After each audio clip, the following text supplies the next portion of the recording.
नमस्कार।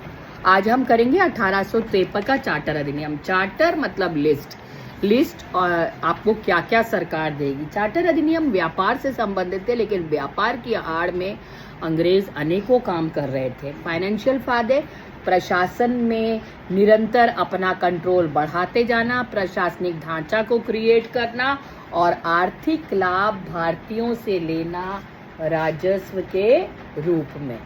रिपीट कर रही हूँ, आप याद कर सके इसलिए। जीवन के पहलू 5, जैसे हाथ में उंगलियां 5, इसके पीछे कोई कारण होगा। राम और ये बच्चियां कौन सी है, वीआई बच्चियां, कोई बताओ 5 उंगलियां क्यों? नहीं पता कारण। 5 परिप्रेक्ष्य जीवन के सोशल, पॉलिटिकल, इकोनॉमिक, रिलीजियस और कल्चरल। हर भारतीयों के जीवन के हर पहलू पर अपना नियंत्रण बनाना, यह ध्येय था अंग्रेजों का। आय व्यापारी तो फाइनेंशियल लाभ चाहते थे, फाइनेंशियल लाभ चाहते थे और व्यापार पे।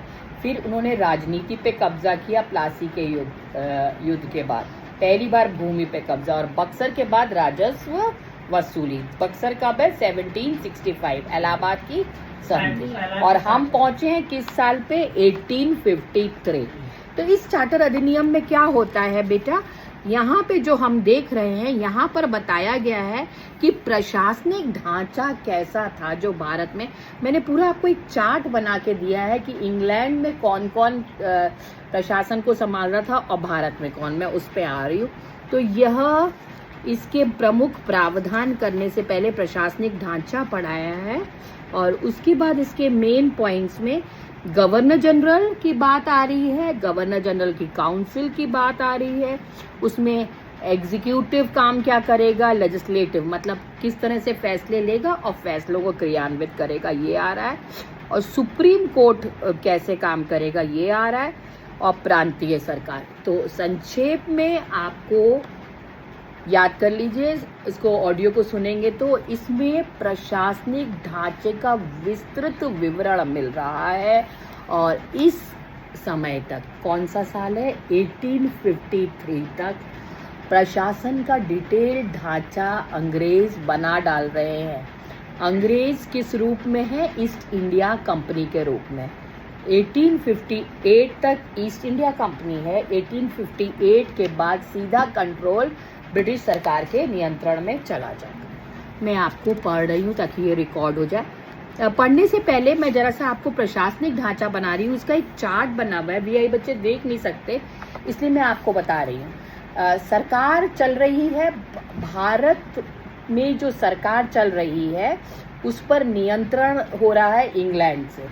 तो आधी सरकारी ढांचा इंग्लैंड में है और आधा ढांचा भारत में। सुनिए, इंग्लैंड में सबसे ऊपर है ब्रिटिश शासक और उसके बाद है ब्रिटिश पार्लियामेंट। इसका चार्ट बना हुआ है, ब्रिटिश शासक ऊपर लिखा हुआ है, उसके बाद ब्रिटिश शासक के नीचे है ब्रिटिश पार्लियामेंट, उसके नीचे है बोर्ड ऑफ कंट्रोल। लिख नहीं पाओगे इतनी जल्दी, लिख पा रहे तो लिख लो क्योंकि मेरे को स्पीड लेना जरूरी है। उसके बाद है बोर्ड ऑफ कंट्रोल, उसके नीचे है बोर्ड ऑफ डायरेक्टर और ये इतने सारे लोग जो हैं ये सारे इंग्लैंड में। ठीक, रिमोट से सरकार चल रही है वहां से। रिपीट कर रही हूँ, ब्रिटिश शासक, British parliament, board of control, board of director और भारत के प्रशासन। फिर उसके आगे एरो लग के आया इंडिया। इंडिया में सबसे ऊपर गवर्नर जनरल, कलकत्ता में। कलकत्ता का गवर्नर भारत का गवर्नर जनरल बना दिया गया है, ये आप पढ़ चुके हैं। और उसके बाद विभिन्न गवर्नर, मतलब गवर्नर जनरल के अंडर में आएंगे प्रेसिडेंसियों के गवर्नर। ये ढांचा बता रही हूँ, प्रशासनिक ढांचा, ये मैंने शॉर्ट में बना दिया। इसमें आएगा बम्बई और मद्रास के गवर्नर। 3 प्रेसिडेंसी थी, बंगाल, बम्बई, मद्रास। ठीक है, इसको सुन के ऑडियो को प्ले करके याद हो जाएगा क्योंकि ये आम भाषा है। और उसके नीचे लिख के आया ईस्ट इंडिया कंपनी। ठीक है, तो इंग्लैंड से लेके इंडिया तक यह पूरा प्रशासनिक ढांचा बन चुका है। अब ये प्रशासनिक ढांचा कैसे काम करेगा इस अधिनियम में बताया गया। इस प्रशासनिक ढांचा के अलावा जो पॉइंट कवर किए गए हैं, इसमें सुप्रीम कोर्ट के बारे में बताया गया है, यानी कानून व्यवस्था के बारे में बताया है। ठीक, दूसरे जो भारत का प्रशासनिक ढांचा, नोट कर लीजिए, नोट करिए, वीआई सुन लेंगे इस ऑडियो को तो पता चल जाएगा। नंबर 1 पे प्रशासनिक ढांचा फर्स्ट मेन पॉइंट जो इस एक्ट में कवर किया, मैं आपको याद करवा रही हूँ, क्योंकि देखिए मैं नहीं मिलूंगी आपको मेरी इस ऑडियो या वीडियो रिकॉर्डिंग से सुनना होगा। पहला, प्रशासनिक ढांचा, कितनी कैटेगरीज के संस्थाएं हैं, प्रशासनिक संस्थाएं इंग्लैंड में और भारत में क्या प्रशासनिक ढांचा है। क्लियर? पहला पॉइंट ये है प्रशासनिक ढांचा। दूसरा है सुप्रीम कोर्ट संबंधी इंफॉर्मेशन, सुप्रीम कोर्ट के बारे में इस एक्ट में क्या आ रहा है। और तीसरा बात लिखिए कि भारत के अंदर ये अधिनियम बता रहा है कि केंद्र के अलावा प्रांतीय सरकार भी होगी। केंद्र क्या करेगा और प्रांत क्या करेगा। क्या इतना समझ में आया आपको? फिर रिपीट करो। प्रशासनिक ढांचा, नंबर 2 सुप्रीम कोर्ट क्या करे, और नंबर 3 केंद्र सरकार और प्रांत सरकार। क्लियर? क्या नोट कर रहे हो? 1793 से लेकर अब तक है तो विदेशी सरकार पर काम ऐसे कर रही है जैसे उसी का इलाका हो। सब कुछ उसका जन्म जैसा अपना स्वयं का देश पे आदमी नियंत्रण करता है, वो अपना राम राम जपना पराया माल अपना। ये है साम्राज्यवादी, कब्जा करने के बाद है व्यापारी, अभी भी व्यापारी ही है। ईस्ट इंडिया कंपनी व्यापारी है, अभी पूरा प्रशासन पे नियंत्रण नहीं हुआ लेकिन पूरा ढांचा बन गया है। क्या इससे तुमको उनकी नियत का पता नहीं चलता साम्राज्यवादी का? इसकी विवेचना करोगे तो क्या बताओगे? व्यापार की आड़ में वो भारत पर कब्जा कर रहे हैं क्योंकि वो साम्राज्यवादी है। क्या इतना क्लियर है? बस अब मैं आपको रिकॉर्डिंग कर दे रही हूँ। रिकॉर्डिंग में मेरे ख्याल से अधिनियम की प्रमुख धाराओं के लिए टाइम है। मैं पहले आपको इसका बैकग्राउंड बोल देती हूँ, फिर आपका आगे का हो जाएगा। अब ये क्लियर हो गया ना? अब ये पॉइंट्स को बस याद कर लेना। इसको देखने मात्र से तुम इस पे 8-8, 10-10 लाइनें स्वयं से अगर 2 रीडिंग मान लोगे तो बना ले जाओगे। अधिनियम को रटना नहीं तो बेटा हिस्ट्री भी भूलोगे, अपना नाम भी बोलोगे और मेरी तरह फिर नॉरफ्लॉक्स खानी पड़ेगी। ये बहुत कठिन पेपर है, जो लोग क्लास में नहीं आए उनकी सूचना के लिए। आप पीडीएफ देख लें और शॉर्ट नोट्स को याद कर लें जो गायब रहे हैं क्लास। सुनिए, 1853 का चार्टर अधिनियम, इसके लिए उत्तरदायी परिस्थिति लिखो नहीं, अब इसको खाली सुनो। जो लिखवाना था मैं लिखवा दिया। बेंटिक के काल के पश्चात, बेंटिक का काल था 33 वाला अधिनियम वाला। बेंटिक के काल के पश्चात जो 20 वर्ष थे, बेंटिक के काल के बाद जो 20 वर्ष थे वे कंपनी के शासन के आखिरी 20 साल थे। क्यों? ये आखिरी चार्टर अधिनियम आ रहा है 1858 के अधिनियम से पहले।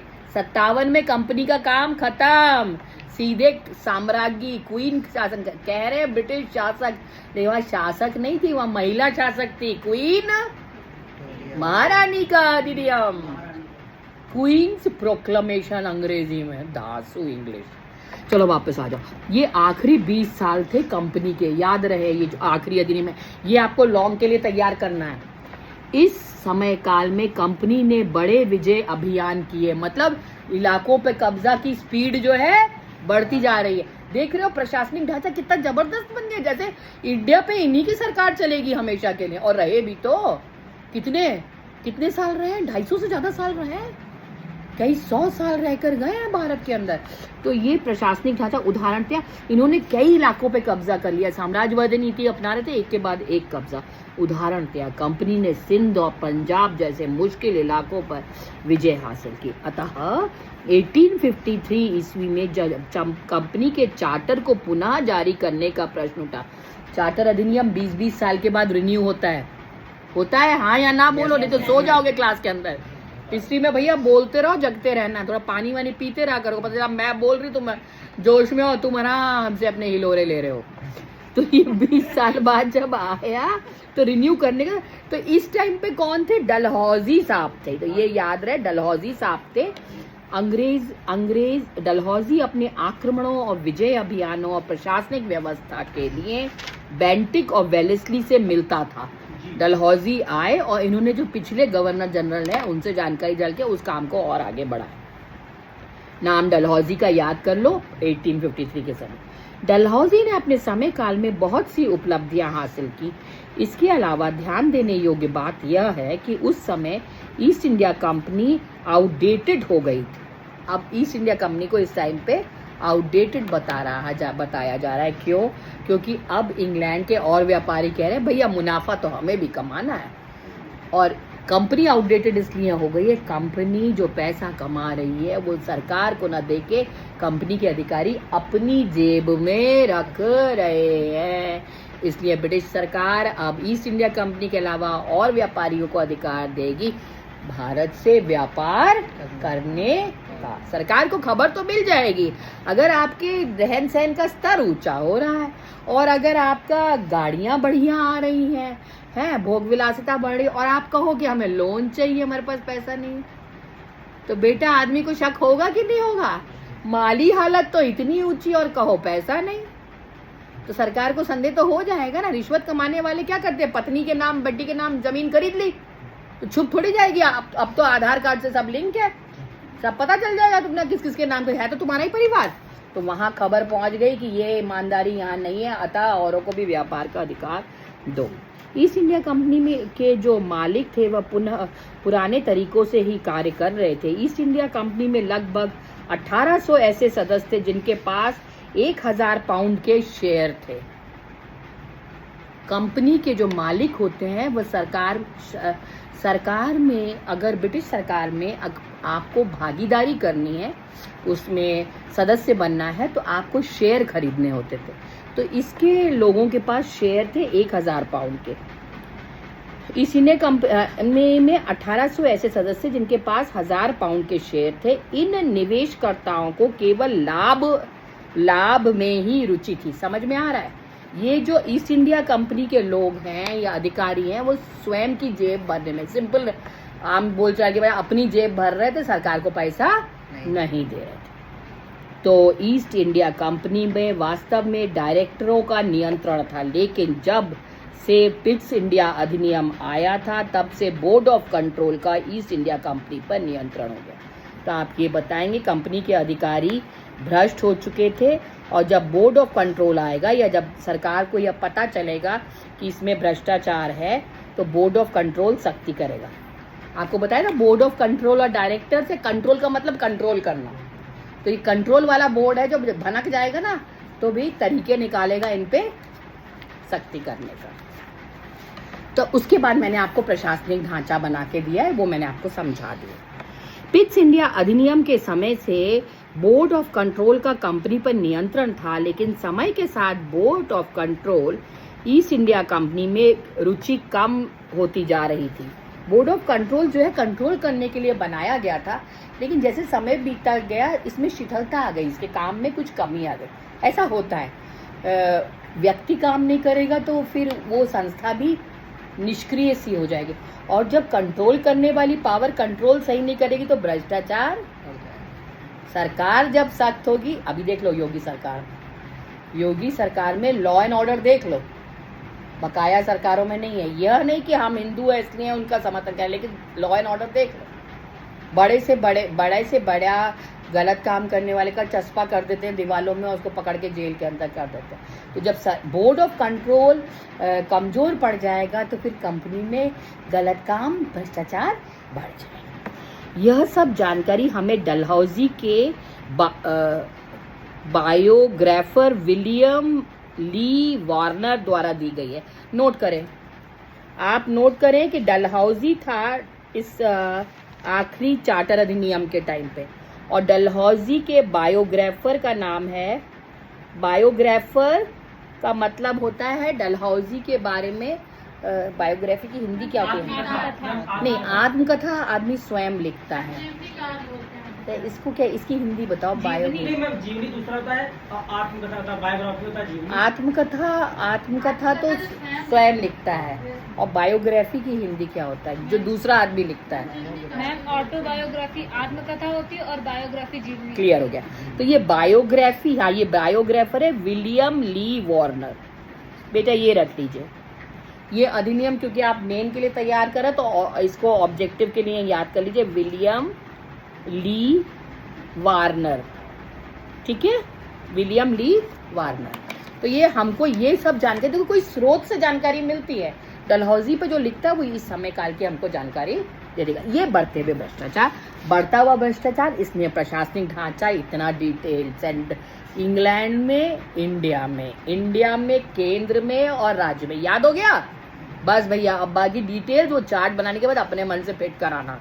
मैं पढ़ के सुना दे रही हूँ। इन परिस्थितियों के बावजूद भी ईस्ट इंडिया कंपनी भारत में बनी रहना चाहती थी, लेकिन ईस्ट इंडिया कंपनी के कुछ विरोधी भी थे। ईस्ट इंडिया कंपनी के विरोधी वहां पे अन्य व्यापारी होंगे जो कहेंगे कि ये कंपनी सही नहीं है, इसको हटाओ, इसको भारत में व्यापार ना कर दो, हम जाएंगे व्यापार करने, हम तुमको मुनाफा देंगे। अरे एक के पीछे दो लग जाते हैं। विरोधी हमेशा एक्टिव रहते हैं गमियां पकड़ने के लिए। ईस्ट इंडिया कंपनी ने इन विरोधियों ने बोर्ड ऑफ डायरेक्टर को समझाया। ये जो विरोधी, देखो बेटा ये पूरी कहानी आ रही है, किस तरह से ये चेंजेस आ रहे हैं, इसकी पूरी कहानी दी गई है। तो ये जो विरोधी होंगे east India company, board of director को समझाएंगे कि ईस्ट इंडिया कंपनी का भारत में बना रहना लाभकारी नहीं है आपके लिए। आप कौन? अंग्रेज। क्लियर? क्योंकि जब वो पैसा सरकार को देंगे नहीं, अपनी जेब भरेंगे तो गलत है, इनको हटाओ। जैसे सरकार भ्रष्ट होते, जनता है सब जानती है, सरकार में कौन कितना खा रहा है जनता को तो पता रहता है। कहते जनता है सब जानती है, अगले इलेक्शन में बेटा वोट नहीं मिलेगा, अब ठीक हो जाओगे, अपने ठीक हो जाओगे सरकार। लेकिन वो एक ही में 4-5 पीढ़ियों का बना लेते हैं। भ्रष्ट तो बेटा सारे विश्व में एक ही प्रजाति है, तो एक ही तरह के गुण पाए जाते हैं उसमें। सही बात है कि नहीं? देश हो विदेश हो, गुण तो वही है ना। तो फिर ये कहा गया कि भैया इनको हटाया जाए। इसलिए 1853 में ब्रिटिश संसद ने कंपनी के चार्टर को रिन्यू करने की बात कही। अब बेटा आओ, हमसे मिलने आओ, चार्टर तुम्हारा तब रिन्यू करेंगे जब तुम्हारी परफॉर्मेंस देखेंगे। तुम्हारा क्या? तुम्हारी परफॉर्मेंस देखेंगे, mid sem, final same, assignment presentation, तुम्हारा भी तो खबर ली जाती है कि ये नहीं क्लास में बैठे आए नहीं आए, जो नहीं आए वो भी पास, जो आए वो भी पास।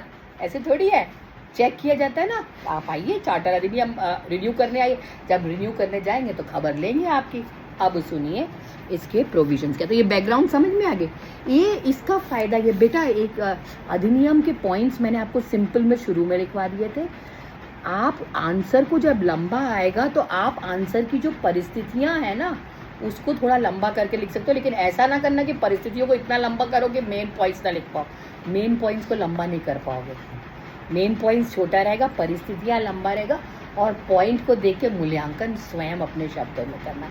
कोई भी व्यक्ति, मैं भी इतने साल, 30वां साल है मुझे पढ़ाते हुए, और ये नोट 17 साल पहले से मैं यही सिलेबस, यहाँ पे मैं 11वां साल है इसी को पढ़ाते हुए, तब भी मैं कह रही हूँ कि ये कठिन है। अगर पुस्तक से पढ़ा तो समझ में नहीं आता। आपने देख लिया पुस्तक से पढ़ के, ठीक? तो आप इसको अपने मन से पहले से तैयार करके आना। ऑडियो बुक सुनकर और ये वीडियो फॉर्मेट सुनकर पहले से जो आपको लॉन्ग कहा गया लॉन्ग होते हैं, शॉर्ट मैंने सारे बना के दे दिए हैं। शॉर्ट पूरे याद कर लेना। शॉर्ट पढ़ लोगे तो ऑब्जेक्टिव कवर, और शॉर्ट पढ़ लोगे तो लॉन्ग क्वेश्चन के फीचर्स कवर। बस परिस्थितियाँ आपने फिट करनी है और मेन पॉइंट्स को देख के आपने एनालिसिस। इससे फ़ायदा अंग्रेज़ों को फ़ायदा हुआ या बात हुई, अपने मन से बना के आना। अपने मन का मतलब ये नहीं है कि कहानी कुछ लिख दो मनगढ़ंत। अपने मन का मतलब होता है आपने जब क्लास अटेंड करी आपके मन में वही आएगा जो यहाँ पढ़ाया। इस बात की गारंटी मैं देती हूँ। मन में वही आता है जो देखा या सुना जाता है। और जो क्लास अटेंड नहीं करते हैं वो उनके मन में क्या आएगा? एक ही लाइन को बार बार रिपीट करके लिख देंगे, तो पेजेस तो भर दिए। मास्टर देखेगा तो है, नहीं तो नंबर दे देगा। तो उनको बता दूं कि जो मास्टर इतने साल से ये काम करता है वो भी बदमाशी करके ऊपर आया है। तो वही इस कला में पारंगत होता है कि बच्चे कितनी तरह की, अगर 4 बच्चे नकल मार रहे हैं तो एक के बाद एक कॉपी आएगी बिल्कुल सेम पैटर्न की, उसको तुरंत पता चल जाएगा। आप रिपीट करोगे तो एक नज़र में पता चलेगा। हम भी माहिर हो जाते हैं, तो गड़बड़ ना करना।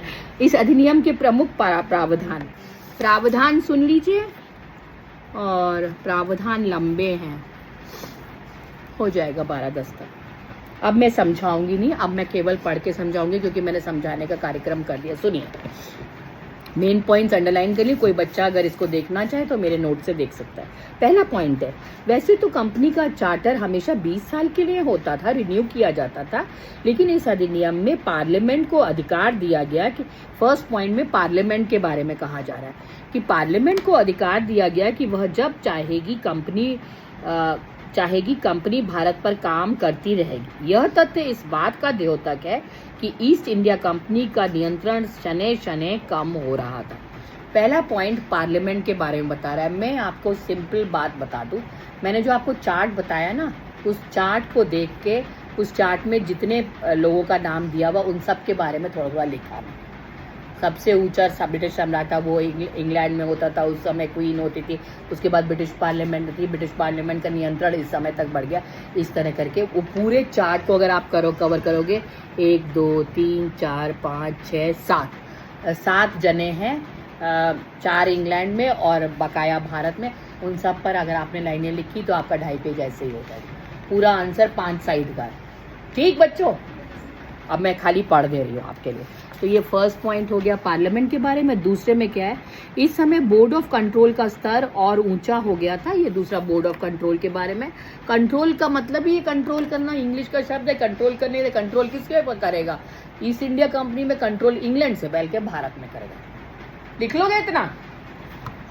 और इस टाइम पे कंट्रोल तगड़ा करेगा। तगड़ा इसलिए करेगा क्योंकि उनको भारत में बने रहना है, यहाँ से जाना नहीं है। थर्ड पॉइंट, इस समय कोर्ट ऑफ डायरेक्टर्स, अब बोर्ड ऑफ कंट्रोल बता दिया और थर्ड पॉइंट में कोर्ट ऑफ डायरेक्टर्स। भैया सब लोग चार्ट याद कर लेना और चार्ट को देखकर हर पॉइंट पे अपने लिखते जाना। वीआई बच्चे, वो चार्ट को आप वर्बल याद कर लीजिएगा और फिर वो उस हर एक को 7 पॉइंट को 7 पैराग्राफ बना होगा, 2.5-3 साइड। लंबा आंसर 5 साइड, छुटका हुआ answer short note 200 words 200 words होगा। 1.5 साइड का होता है 150, 2 साइड का 200। क्लियर? 2 साइड मतलब एक पन्ना का आगे और पीछे। क्लियर? यस। और कौन सा पॉइंट है? थर्ड पॉइंट है कोर्ट ऑफ डायरेक्टर्स। अभी टाइम है मेरे पास। कोर्ट ऑफ डायरेक्टर के स्तर या शक्ति में कमी आ गई क्योंकि कोर्ट ऑफ डायरेक्टर के सदस्यों की संख्या 24 से घटाकर 18 कर दी गई थी। ये खाली सुन लो, जितना लिख पाओ सही है। अब इसका मूल्यांकन सुन लो भैया। पॉइंट्स तो तुम्हें मैंने बताया चार्ट से याद हो गए। परिस्थितियां अपने इसमें से मेन पॉइंट लेके अपने मन से लिख लोगे अपने मन से। अगर तुम वो चारों शॉर्ट नोट चार्टर अधिनियम के याद कर लोगे ना, तो हर चार्टर अधिनियम को कर ले जाओगे। इससे आने वाले ऑब्जेक्टिव शॉर्ट और लॉन्ग सब कर ले जाओगे, चारों शॉर्ट नोट याद कर लोगे। मैंने मेहनत करके बनाया, प्लीज उसको रट लेना। ठीक है, और अब मूल्यांकन पे आ जाओ। ये मैं खाली पढ़ रही हूँ। मूल्यांकन में फिर ये जो चार्ट तुमको बना के दिए था, इन सब के बारे में, इनसे इंग्लैंड को क्या फायदा हो रहा है, इनसे भारत पे क्या असर आ रहा है, हर पॉइंट को देख के उसके बारे में। तो मतलब अगर 7 हमने प्रोविजंस लिखी है तो 7 ही हमारा मूल्यांकन में आ रहा है। क्लियर? ये ऐसा करने से बेटा हमें याद करना आसान हो जाता है। हम रटने से बेटा बहुत दिक्कत है, क्योंकि रटोगे चार्टर अधिनियम थोड़ी खाली रटने हैं। जब पूरे मेन एग्जाम में जाओगे बेटा 1773 से लेके 1947 तक। अभी मिड सेम से निपट जाओ, फिर तुमको लॉन्ग शॉट उसके लिए भी, जिस दिन तुम आखिरी दिन आओगे तो उस दिन मेरे से फाइनल सेम के लिए भी एक बार लॉन्ग शॉट का डिस्कशन करना। तो फाइनल सेम में तो ज़्यादा सिलेबस होगा ना, तो उसकी टेंशन को भी कम करना। हालांकि मैंने दे दिया है तो उसकी टेंशन को भी कम करना, जैसा मैंने बताया उसी तरह से चलना। मूल्यांकन मैं पढ़ दे रही हूँ आपके लिए, अभी टाइम है। इस अधिनियम के फलस्वरूप न्यायिक व्यवस्था में महत्वपूर्ण परिवर्तन आया। सुप्रीम कोर्ट की बात अभी नहीं आई है। गवर्नर जनरल की काउंसिल में जो विधि सदस्य था उसको यह अधिकार दिया गया। ये आ रहा है विधि सदस्य या लॉ मेंबर की बात आई, मैंने शुरू में बता दिया था। इसमें प्रशासनिक ढांचा के अलावा सुप्रीम कोर्ट आएगा।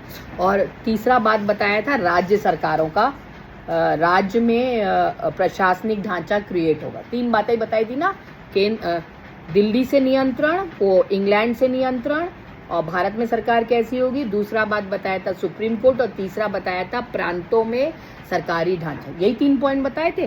तो यहाँ लॉ मेंबर की बात आई। लॉ मेंबर का मतलब होता है विधि सदस्य। विधि सदस्य का मतलब होता है कानून से संबंधित काम करने वाला। तो मतलब है अब ये कानून व्यवस्था में भी अपना हाथ आजमाने लगे, बिल्कुल ऐसे काम कर रहे हैं कि पूरा देश इन्हीं का नियंत्रण में।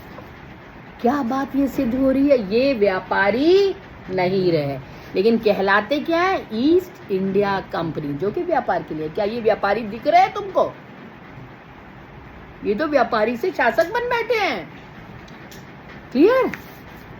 ये बात याद रखना, व्यापारी से लिख लो, व्यापारी से शासक बन गए। ये स्पष्ट दिखा रहे हैं ये पॉइंट्स। ये आपको लिखना होगा बेटा, ये आपको जो समझ में आता है ना, अपना व्यू भी देना होता है। गवर्नर जनरल की एग्जीक्यूटिव काउंसिल को बड़ा कर दिया गया और एग्जीक्यूटिव काउंसिल में 6 नए सदस्य आए।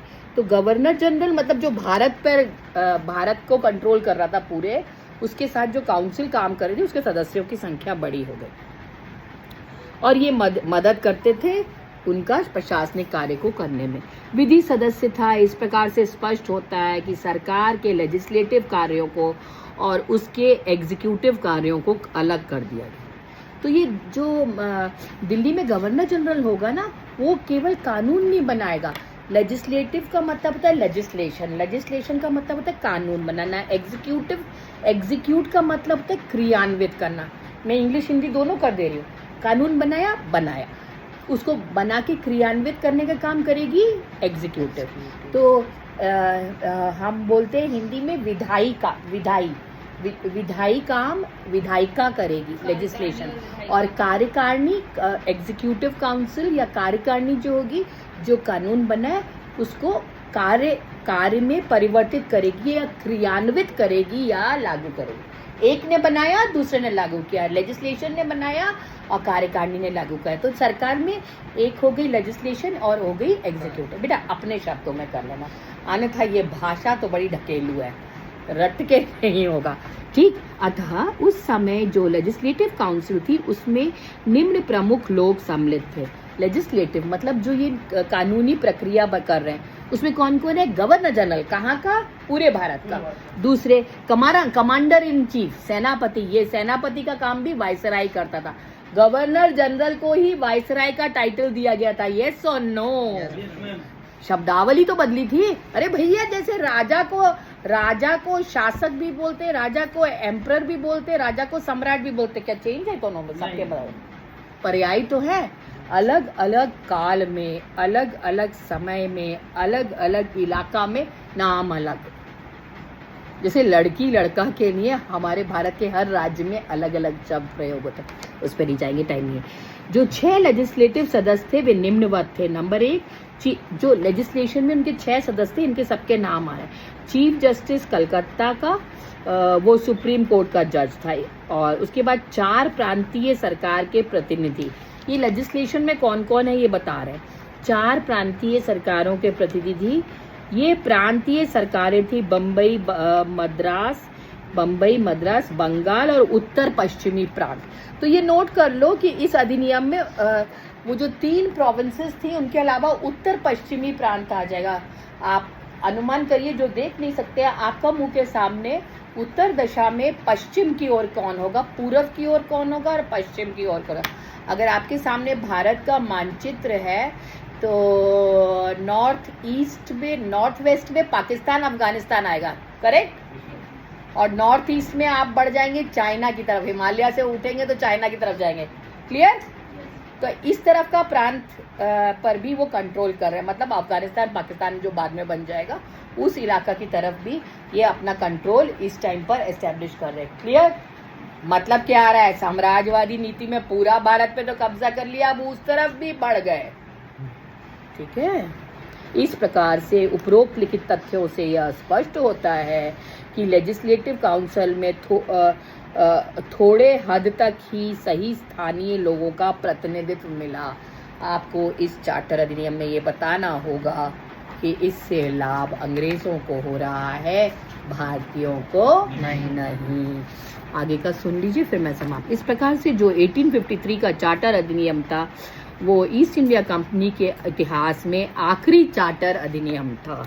इसके पश्चात 1857, अब इसको कंक्लूजन में बता दो, इस अधिनियम से उन्होंने पूरे भारत पे कब्जा कर लिया, प्रशासनिक ढांचा बना।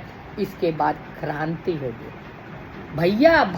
हमने आपको बोला बताओ कि इंग्लैंड को क्या लाभ हुआ, भारतीयों पे कैसा जाएगा। जितना भारतीयों को दबाया जाएगा फिर वो आ जाएंगे क्रांति करने। चाहे हम अंग्रेज बोलेंगे विद्रोह है भैया, और भारतीय बोलेंगे नहीं, स्वतंत्रता का पहला संग्राम है। भाई वो क्यों कहेंगे कि तुमसे हम डर गए, वो कहेंगे हम धुरंधर हैं। वो तो पूरे विश्व में कहते फिरते थे कि black are born to be governed, काले तो भी शासन करने के लिए, शासन करने का अधिकार खाली हमको है, गोरों को, और पूरे विश्व पे कब्जा किए थे। अब डिवाइड एंड रूल पॉलिसी ऐसी थी ना, वो कर गए। स्वतंत्रता संग्राम, तो 1857 की क्रांति होगी, उसके बाद 1858 का अधिनियम आएगा। जब 57 में सरकार को हिला दिया जाएगा तो 1858 में कंक्लूजन में सिर्फ ये बता दो कि इनका नियंत्रण बहुत ज़्यादा बढ़ गया और इसलिए क्रांति हुई, और क्रांति को दबाने के लिए 1858 का अधिनियम आया। उसमें ईस्ट इंडिया कंपनी सरकार का अंत और शासन चला जाएगा सीधे किसके हाथ में? इंग्लैंड में। इंग्लैंड में सबसे ऊपर क्वीन, सम्राट या क्वीन, क्वीन के नीचे पार्लियामेंट, पार्लियामेंट के नीचे 2 बोर्ड ऑफ कंट्रोल और board of director of Congress. मैंने तो